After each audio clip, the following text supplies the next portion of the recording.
ऐसे नहीं, दोनों हाथ उठाते हुए, उठाइए दोनों हाथ सभी भक्त एक साथ और मीठी मीठी तालियों से सेवा देते हुए सभी गाइए। गोविंद बोलो हरि गोपाल बोलो,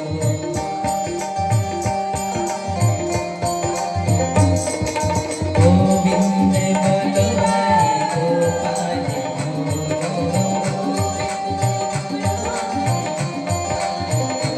ओ राधा रमन हरि गोविंद बोलो,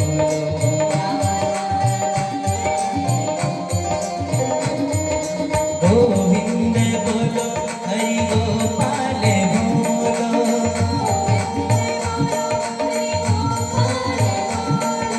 गोविंद बोलो हरि गोपाल बोलो,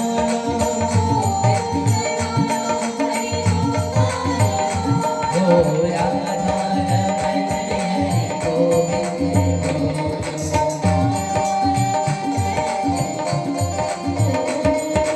राधा रमन हरि गोविंद बोलो।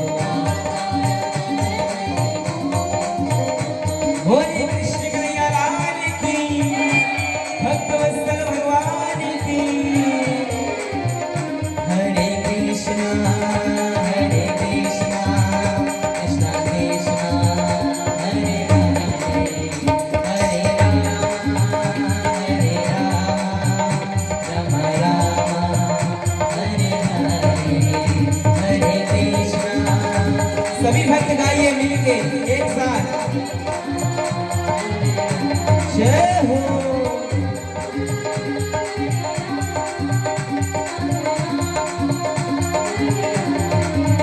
हरे कृष्णा कृष्णा कृष्णा हरे हरे, हरे राम राम राम हरे हरे, हरे कृष्णा कृष्णा कृष्णा हरे हरे, हरे राम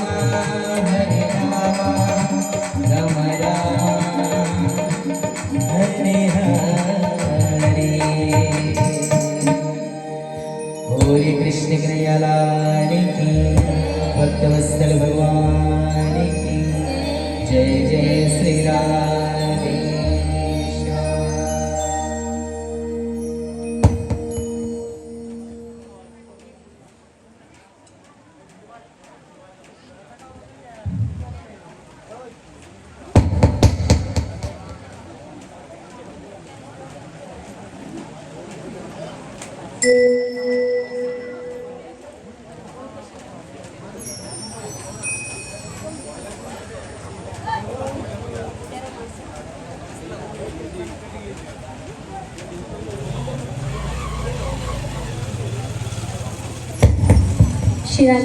शिराली हरि बोल।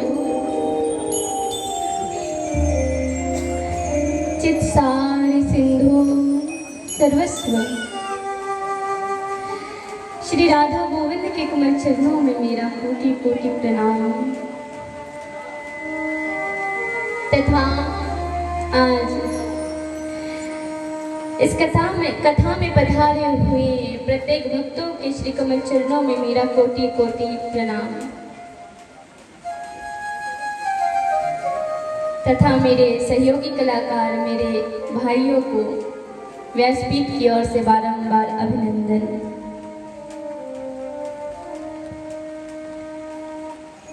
आज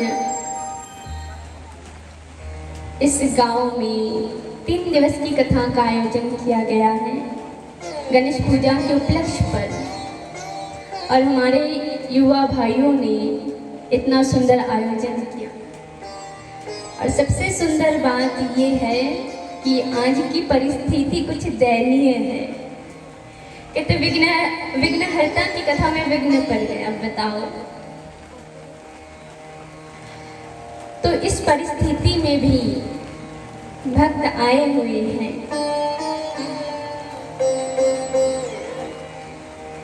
कहते ये कथा की महिमा है, भागवत की महिमा है कि भागवत की महिमा ऐसी कि परिस्थिति कैसे भी हो, विपदा आए फिर भी मन करे कि कथा हो रही है, उस स्थान पर हम जाएंगे श्रवण करने। 3 दिवस की कथा का आयोजन किया गया है और आज प्रथम दिवस है कथा में। आज श्रीमद् भागवत का प्रथम दिवस है, तो इतना सुंदर आयोजन करने के लिए भी कमेटी के जितने भाई हैं उन्हें हमारा बारंबार अभिनंदन।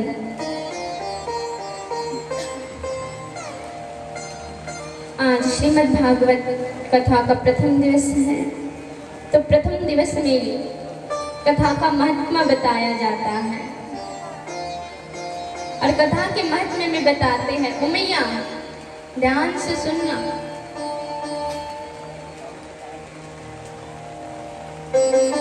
किसी ने बहुत सुंदर बात कही है कि भागवत के महत्व को बताते हुए कहा है, निगम कल्प गलम फलम गलितम फलम सुखाद मुखद्रवम स्मकम पीवत भागवतम रसमालयम मुहुर्हि रसिकाः भुवि भावुकाः। इसका अर्थ क्या है पता है? मुहुर्हि रसिकाः भुवि भावुकाः, कि श्रीमद् भागवत को बारंबार इसका श्रवण करो। जितना बार सौभाग्य मिले उतनी बार श्रवण करो। किसी एक श्रोता ने प्रश्न किया था व्यास जी से, जो कथा सुनाते हैं उनसे, कि महाराज जी अब कितनी बार श्रवण करें? 1 बार करे, 2 बार करे, 12 बार, कितनी बार? एक अंत तो होना चाहिए ना। तो व्यास जी ने कितना सुंदर उत्तर दिया। कहा इस कथा श्रवण का भी एक अंत है। कहा वो अंत कैसा? कहते हैं जब तक इस मानव हृदय में जीवों के प्रति दया ना आ जाए तब तक सुनो कथा। कहते हैं जब तक जीवों के प्रति इस हृदय में दया ना आ जाए तब तक सुनो कथा। जब तक भेदभाव समाप्त ना हो जाए मैया तब तक सुनो कथा। जब तक भेदभाव समाप्त ना हो जाए तब तक सुनो कथा। जब तक माया से यहाँ मन मुक्त ना हो जाए तब तक सुनो कथा। अब एक सुंदर विषय है, शास्त्र कहते हैं जब तक माया से मन मुक्त ना हो जाए तब तक कथा सुनो। क्यों? माया से तो पाप लगता है। माया से क्या होता है? मानव को पाप लगता है। तो एक भक्त ने प्रश्न किया प्रभु से, हे गोविंद, इस संसार में ऐसी कोई वस्तु नहीं है जिसे आपने नहीं बनाया। मोक्ष भी आपने बनाया और माया भी आपने बनाया। माया तो हमने नहीं बनाया। तो यदि माया आपने बनाया तो इस माया में हम मानव पड़ते हैं तो पाप हमें क्यों लगता है? पाप तो आपको लगना चाहिए। कहिए राधे राधे। भगवान क्या कहते हैं बताओ? कहते माया हमने बनाया, चलो मान लिया माया हमने बनाया है। माया क्या है? अच्छी गाड़ी में घूमने की जो अभिलाषा वो माया है। अच्छे घर में रहने की अभिलाषा ये माया है। अच्छे वस्त्र पहनने की अभिलाषा यही तो माया है। तो भगवान कहते हैं कि तुम गाड़ी में बैठो ये माया नहीं है मैया, गाड़ी तुम में बैठ जाए ये माया है। समझे? कि तुम गाड़ी में बैठ रहे हो, चला रहे हो, ये माया नहीं है। तुम में, तुम्हारे विवेक में गाड़ी बैठ जाए ये माया है। तुम घर में रहते हो, अच्छे घर में रहते हो भैया, ये माया नहीं है। वरना अर्जुन भी तो मायाधारी होता। तुम में कहीं घर ना बैठ जाए ये माया है। माया और मोक्ष एक ही सिक्के के दो पहलू होते हैं, बस नजरिए का फर्क है। जो केवल तन ढकने के लिए वस्त्र पहने ये मोक्ष है, और जो सुंदर दिखने के लिए वस्त्र पहने ये माया है। वस्त्र एक है, अंग शरीर एक है, बस नजरिए का अंतर है। तुम प्रभु के लिए सजो ये मोक्ष है, और तुम संसार के लिए सजो मैया ये माया है। तुम देह सुख के लिए विवाह करो ये माया है, और तुम भविष्य में एक ऐसे संतान को जन्म देना चाहो जो संतान प्रभु का गुणगान करे तो विवाह मोक्ष प्रदान कराता है मैया। माया और मोक्ष एक ही सिक्के के दो पहलू हैं। भगवान कहते हैं तुम संसार में रहो पर तुम में केवल हम रहे तब तुम्हें मोक्ष मिल सकता है। ऐसी परिस्थिति अर्जुन की थी। अर्जुन के पास तो समस्त ऐश्वर्य था परंतु उसे फिर भी मोक्ष मिला। क्यों? क्योंकि वो ऐश्वर्य का दास नहीं था, ऐश्वर्य उसका दास था। परंतु संसार की परिस्थिति ऐसी आती है कि हम धन के दास हो जाते हैं। धन ऐश्वर्य हमारा दास नहीं होता। तो क्या कहते हैं कथा, तब तक सुनो जब तक माया समाप्त न हो जाए।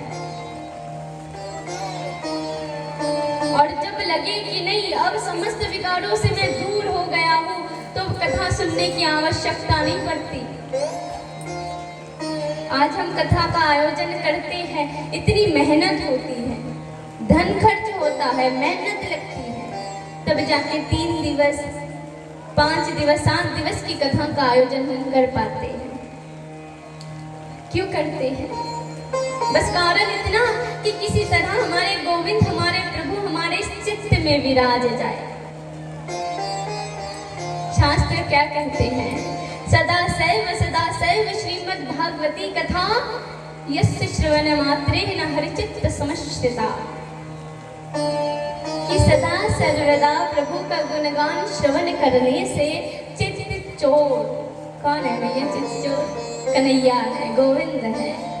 तो सदा सर्वदा प्रभु का गुणगान श्रवण करने से चित्त चोर चित्त में विराजते हैं। और यदि किसी को सरलता से मैया प्रभु चित्त में बैठ जाए ना तो कथा सुनने की आवश्यकता नहीं पड़ती। अगर भगवान इसे भीतर आ जाए ना तो कथा सुनने की आवश्यकता नहीं पड़ती। पर कलयुग के भक्त है, इतनी सरलता से तो भगवान आते नहीं है तो कथा सुनना पड़ता है। कथा की महिमा ही ऐसी है कि जो कथा सुनेगा उसे प्रभु से प्रेम होगा। परंतु बहुत से लोग कथा से दूर भागते हैं, है ना? अगर हम कहें कि ओ भैया चलो कथा हो रही है, चलो अब कथा सुन के आते हैं, कहेंगे नहीं भाई हमारा बहुत काम धंधा है, काहे को हम समय बर्बाद करें। तो कहते हैं ना कथा सुनने का समय नहीं रहता। ये भी भगवान की कृपा है। अब बताओ कैसे? भगवान का जो शक्ति है, भगवान की शक्ति कलयुग में नाम में विराजता है, नाम में समा गया है। कलयुग नाम आधार सुमिर सुमिर नर उतरत पारा। कलयुग नाम का आधार है। कलयुग में भगवान की शक्ति नाम में छिपा है, भागवत में छिपा है। और जो इस भागवत के रस को श्रवण करता है ना उसके भीतर भी शक्ति आ जाती है। अब बताओ दैत्य प्रवृत्ति के जो होते हैं यदि वो भी कथा सुनने लग जाए तो वो भी तो शक्तिशाली हो जाएंगे। इसलिए भगवान कहते हैं कि जिसके आचरण सही नहीं है वो कथा से दूर रहे, उसे कथा से दूर रखता है भगवान। अन्यथा मानव जीवन में तो परमात्मा की 2 कृपा है, बस 2 ही कृपा है। एक ही कृपा कि उस परमात्मा ने इसे अबोध इस अधम जीव को मानव शरीर मनसो देहो देहिनम क्षण भंगुराह, जो क्षण में भंगुर हो जाता है, पर यह मानव शरीर दुर्लभ है, मनसो देहिनम। तो भगवान की सबसे पहली कृपा कि हमारे प्रभु ने सिर्फ अधम जीव को मानव बनाया है। और मैं ये कितने जीव होते हैं ना संसार में, 84 लाख योनियों में कितने जीव भ्रमण करते हैं। कभी सोचा कि उन्हें बरसात में कितनी मुश्किलें होती होंगी, कितनी पीड़ा होती होगी, दर बदर की ठोकरें खाता होगा ना जी। बरसात में भीगता है, बारिश में भीगता है, गर्मियों में गर्मी और ठंड में ठंड सहता है। कितना मुश्किल है उनका जीवन, परंतु भगवान ने हमें यहाँ कितना सुंदर सौभाग्य दिया, कितनी अद्भुत कृपा की हम मानवों पर कि उन्होंने हमें सबसे पहले तो मानव बनाया। भगवान की पहली कृपा कि भगवान ने हम इस अधम जीव को मानव बनाया। और परमात्मा की दूसरी कृपा क्या है पता है? कि परमात्मा हम पे दूसरी कृपा करते हैं कि हम अधम को सत्संग प्राप्त हो रहा है, सत्संग का लाभ मिल रहा है। क्यों? क्योंकि संसार के प्रत्येक जीव के पास ना मैया भरपूर मात्रा में बुद्धि अवश्य है, बुद्धि बिन जीव नहीं। बुद्धि सबके पास है, पर मैया विवेक नहीं है, ज्ञान नहीं है। क्यों? बिनु सत्संग विवेक ना होई, राम कृपा बिन सुलभ ना सोई। तुलसीदास जी महाराज कह गए बिना सत्संग के विवेक नहीं हो सकता। विवेक के लिए भी सत्संग की आवश्यकता पड़ती है।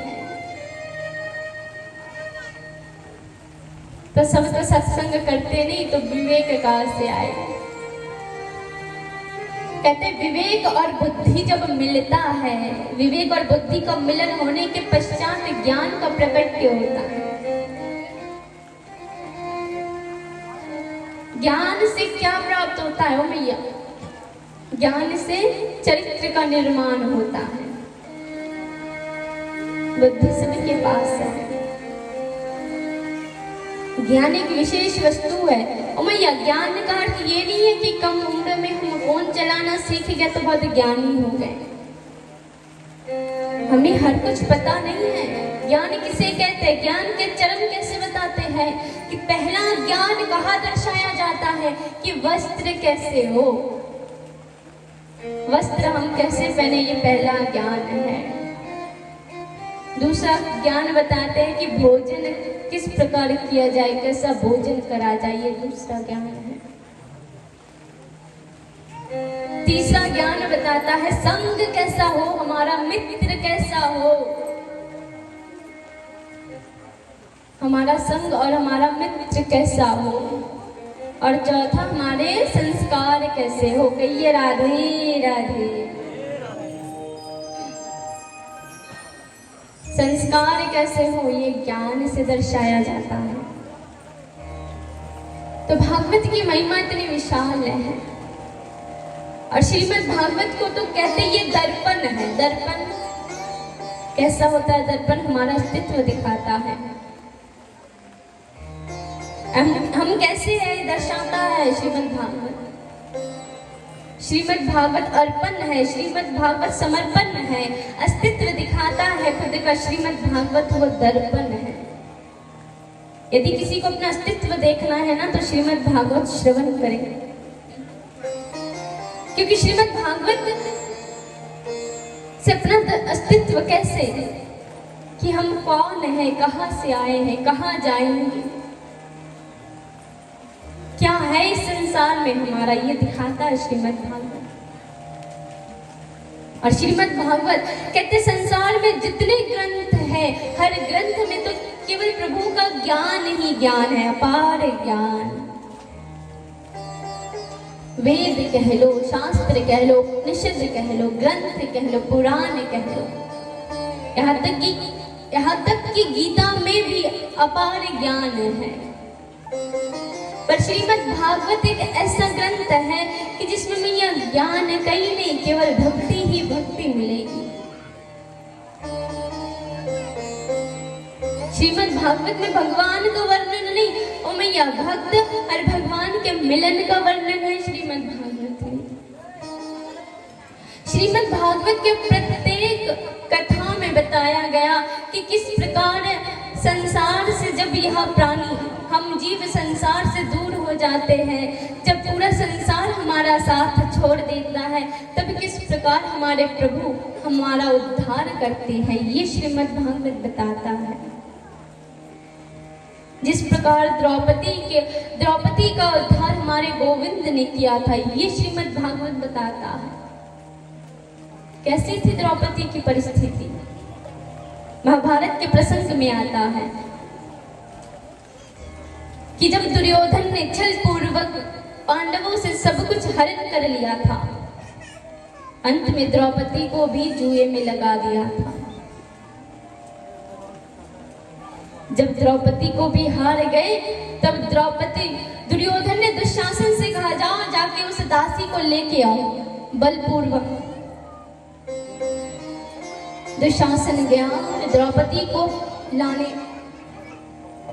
द्रौपदी कहती है मैं नहीं जाऊंगी, और पुरुषों की सभा हो रही है, मैं क्यों जाऊं। दुशासन कहते हैं अब तुम सम्राज्ञी नहीं हो, अब तुम दासी बन गई, तुम्हारे पांच पति तुम्हें जुए में हार गए। द्रौपदी कहती है मैं स्त्री हूं, मैं संपत्ति नहीं कि मुझे कोई जुए में हार जाए, मैं नहीं जाऊंगी। दुशासन कहने लगा नहीं,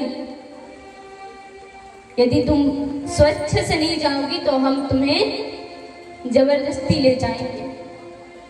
द्रौपदी कहती है तो हमसे युद्ध करो, क्योंकि द्रौपदी को सबसे पहले स्वयं पर बहुत बड़ा बल था कि मैं यज्ञ की अग्नि से मेरा प्रकट्य हुआ। जब अपना स्वयं का बल हार गई तो द्रौपदी के केश को पकड़कर खींचते खींचते दुशासन भरी सभा में ले गए। द्रौपदी कहती है मेरे पांच पति है, अपने पतियों से कहते हैं आप मेरे पति हैं, आपने वचन दिया कि आप हमारी रक्षा करेंगे तो आप हमारी रक्षा करिए। पांच पति एक कतार में घुटने के बल गिर गए कि हम तो दास हैं। दुर्योधन ने कहा कि अब इसका वस्त्र हरण होगा। द्रौपदी ने गुरुद्रोण से कहा कि आप तो गुरुदेव हैं, आपकी आंखों के सामने इतना बड़ा धर्म कैसे हो सकता है, आप हमारी रक्षा कीजिए, हमारे सम्मान की रक्षा कीजिए। गुरुद्रोण कुछ बोले नहीं। भीष्म पितामह से कहते हैं भीष्म पितामह आप तो धर्मवान है ना, तो आप तो हमारी रक्षा कीजिए।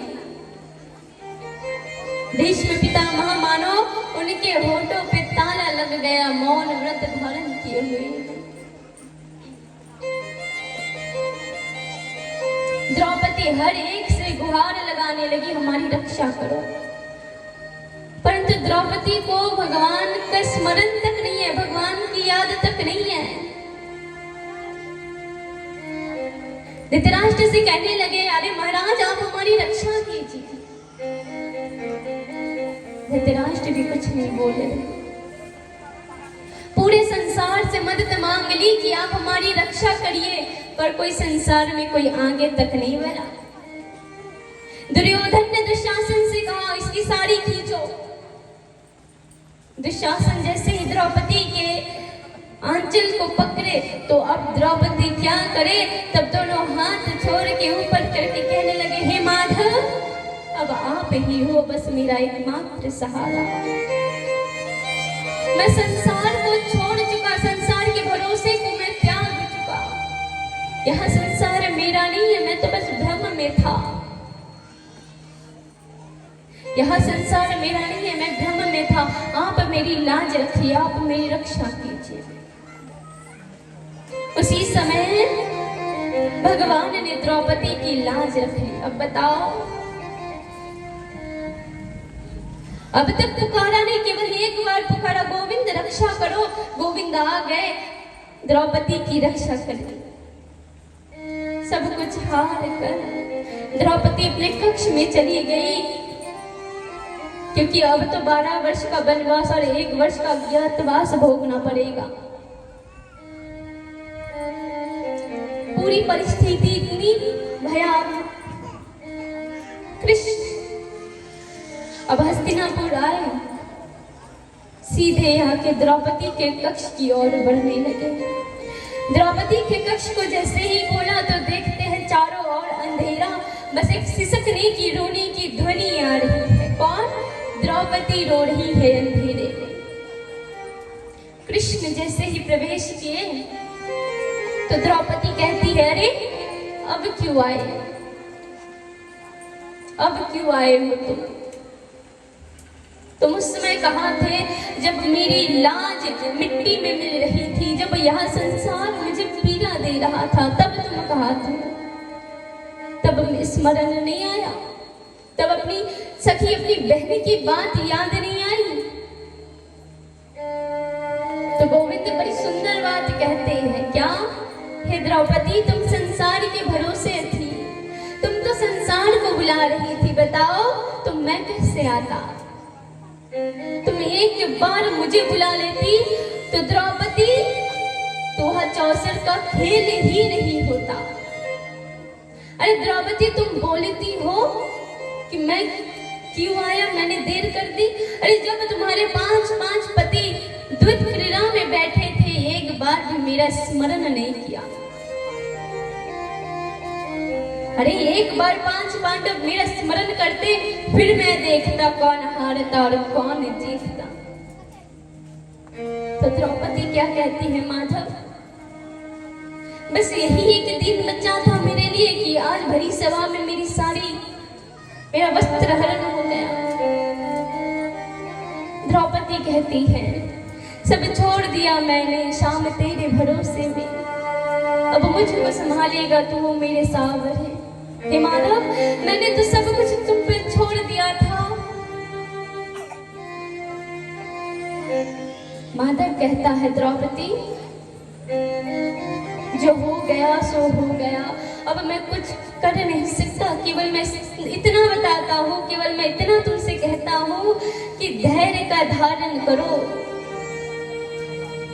धीरज लाओ अपने भीतर, क्योंकि परिस्थिति बदलने में समय नहीं लगता। फिर द्रौपदी कहती है, मुझे प्रतिशोध चाहिए। तो कृष्ण कहते हैं, द्रौपदी, प्रतिशोध तो पाप का निर्माण करता है। कहिए राधे राधे। प्रतिशोध पाप का जनक है। यदि हम प्रतिशोध लेना चाहे, उससे पाप का निर्माण होता है। तो तुम प्रतिशोध मत लो, तुम जग कल्याण के लिए लड़ो, कि भविष्य में तुम्हारे साथ जो हुआ वो किसी और नारी, किसी और स्त्री के साथ ना हो।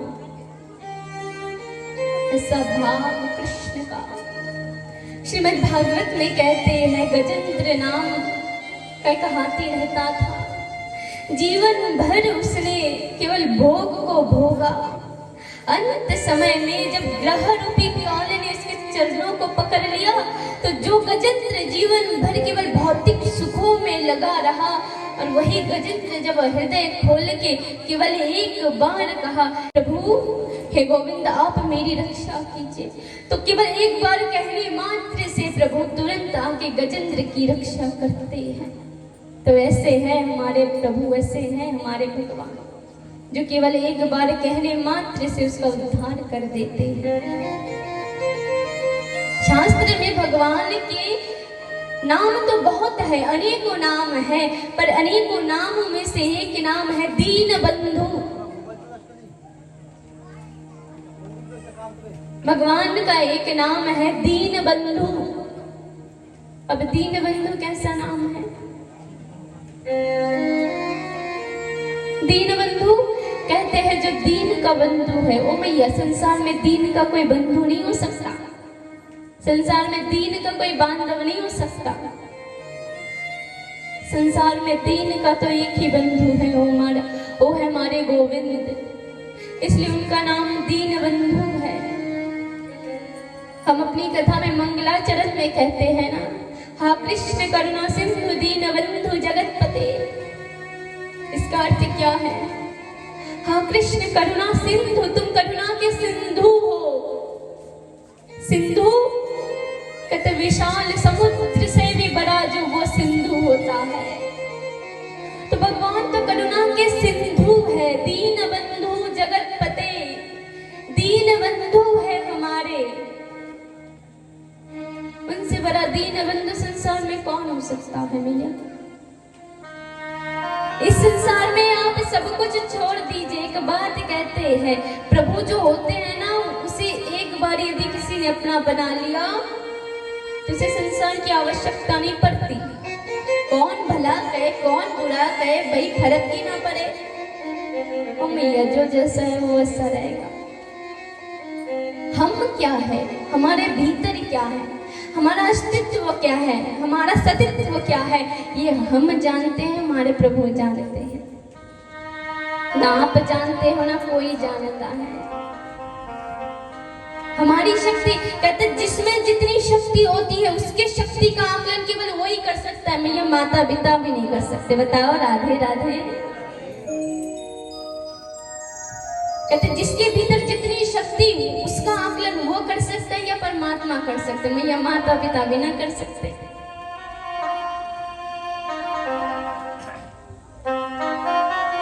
प्रभु की कृपा ऐसी, प्रभु की महिमा ऐसी कि केवल 3 दिवस की कथा है ना, तो अधिक महिमा का वर्णन तो हो नहीं सकता।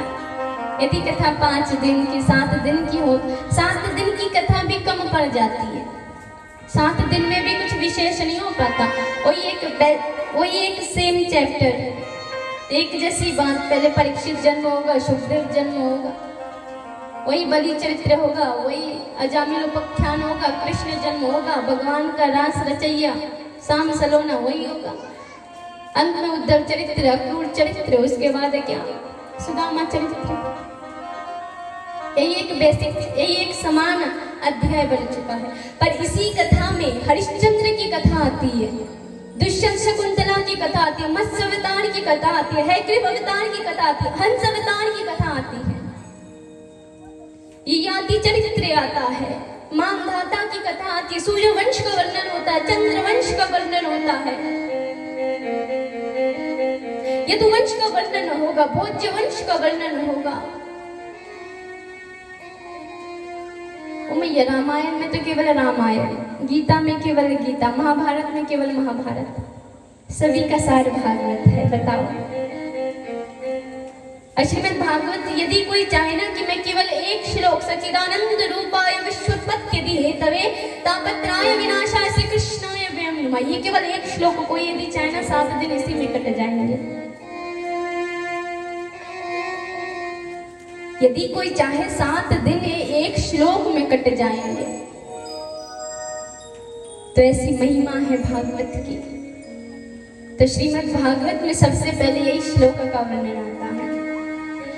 कहते संसार में पूर्णांक 9 को बताया गया, और ये जो श्रीमद् भागवत का जो प्रथम श्लोक है इसमें भी पूरे 9 अर्थात पूर्ण है। कैसे? सबसे पहले भगवान का 3 स्वरूप, सच्चिदानंद रूपाय सच्चित आनंद, पहले भगवान का 3 स्वरूप, इसके बाद भगवान के 3 कर्म, विश्वोत्पत्ति आदि हेतवे, तो इसलिए कहते विश्वोत्पत्ति आदि हेतवे, अर्थात विश्व की उत्पत्ति, पहले उसका सृजन होता है, पालन होता है, उसके बाद वृद्धवंश हो जाता है। तत्पश्चात कहते हैं इसी में, ये तो 3 कर्म हुए, फिर 3 शक्तियों का वर्णन आता है। तापत्रय विनाशाय श्री कृष्णाय वयं नमः, तो 3 रूप, 3 स्वरूप, इसके बाद हो गए 3 कर्म, इसके बाद हो गए 3 शक्तियां, तो हो गए 9। अब बता, पूरे भागवत का महत्व सार तो यही है कि भगवान का 3 स्वरूप में से कहते पहला स्वरूप है सत्य। सत्य का अर्थ भौतिक सत्यता से नहीं है, ये आध्यात्मिक सत्य है। भौतिक सच का अर्थ क्या होता है हम बताएं? यदि हम किसी को कहें कि ये वस्तु लेके आ, कहते कितने रुपए का, यदि हम कहें ना 5 रुपए का, वो 3 रुपए का लाएगा, 2 रुपए यदि खाएगा तो हम कहेंगे झूठ बोलता। तो ये सच नहीं, ये झूठ नहीं, ये सच, और ये तो भौतिक सच है, और एक होता है आध्यात्मिक सच। आध्यात्मिक सच, आध्यात्मिक सत्य केवल परमात्मा है, जिससे पूरा संसार बसा है। कहते सत्य वही जिसका ना आदि है ना अंत है, जो अनंत है, जो अनंत कालों तक रहेगा, वो सत्य है। तो सत्य का अर्थ होता है जो था, जो है, और जो भविष्य में भी रहेगा। जब इस संसार में कोई नहीं रहेगा तब भी वो रहेगा, तो ये होता है सत्य। दूसरा बताते हैं चित्त। चित्त का अर्थ होता है चेतना। चेतना को चित्त कहते हैं। चित्त की शक्ति से चेतना की क्रिया होती है। चित्त एक है परंतु चित्त के कार्य दो है, एक होता है चिंता, एक होता है चिंतन। अब चिंता का अर्थ क्या है? जो भौतिक अर्थात जो घर द्वार की चिंता हो उसे चिंता कहते हैं। बेटा क्या कर रहा है, बेटी क्या कर रही है, ये चिंता है। और चिंतन कहते इससे थोड़ा अलग क्या कहते, जो गोविंद के बारे में सोचा जाए वही चिंतन है। अब गोविंद के बारे में क्या सोचे, क्या सोचे? कहते अधिक नहीं, बस यही सोचना है कि हमारे गोविंद बचपन में दिखते कैसे थे, जब छोटे से थे तब कैसे दिखते थे। अरे उनके हस्त, उनके पद, उनके चरण कितने सुकोमल होंगे, कितने सुंदर होंगे। उनके नेत्र कितने सजल होंगे, उनके अधर कितने सुंदर होंगे, उनके केश कितने सुंदर होंगे। ये चिंतन है। चिंतन है कि जब हमारे प्रभु घुटनों के बल चलते थे तो कैसे दिखते थे। ये चिंतन है। चिंतन ये है कि जब हमारे प्रभु अभी थोड़े ही चलना सीखे तो मैया यशोदा ने चांदी के नुपुर पहना दिए थे गोविंद को। तब गोविंद चलते थे तो किस प्रकार छन छन पायल की झनकार आती होंगी। हमारे प्रभु लीला कितनी सुंदर करते होंगे। इसलिए प्रभु को लीला पुरुषोत्तम कहा गया है कि उन जैसे लीलाधारी, उन्होंने जैसी लीला की वैसे लीला संसार में किसी ने नहीं किया। लीला में अपार है, तो उनके लीलाओं की स्मृति ही तो चिंतन है। कहते कलयुग में मुक्ति के लिए साधन साधक की आवश्यकता नहीं पड़ती मैया। कलयुग में केवल चिंतन से, प्रभु का स्मरण करने से मुक्ति मिल जाती है। आगे कहते हैं, ये तो प्रभु का दूसरा स्वरूप। तीसरा स्वरूप शास्त्र बताते हैं आनंद, कि प्रभु का तीसरा स्वरूप आनंद है। आनंद का अर्थ होता है वही प्रभु का चिंतन कर कर के मन में जो प्रफुल्लित आनंद की अनुभूति होती है, जिस आनंद का कभी समापन नहीं हो सकता, जो आनंद कभी समाप्त नहीं हो सकता, केवल दिन प्रतिदिन बढ़ते रहता है। और जिसके नाम गुणगान से सर्व अंग में आनंद की अनुभूति हो, केवल हृदय में नहीं मैया, केवल हृदय में आनंद नहीं। हम भी यही सोचते थे कि भगवान की बातें सुन के केवल मैया हृदय के साथ साथ समस्त इंद्रियों में भी जब आनंद मिले तो सोचना कि हाँ भाई अब आनंद हो रहा है। प्रभु की महिमा ऐसी है कि उन्हें देख के नेत्र को आनंद मिलता है। प्रभु की महिमा ऐसी है कि उनकी महिमा सुन के कर्ण को, कान को आनंद मिलता है। प्रभु की महिमा ऐसी कि उनकी वाणी कह के मुख को आनंद मिलता है। प्रभु की सेवा करके हाथों को आनंद मिलता है। प्रभु के धाम में चल के भागवत सुनने जाने में इस चरणों को आनंद मिलता है। प्रभु को सोचकर विवेक और मन में जो आनंद मिलता है वो मैया वास्तव में यही आनंद है।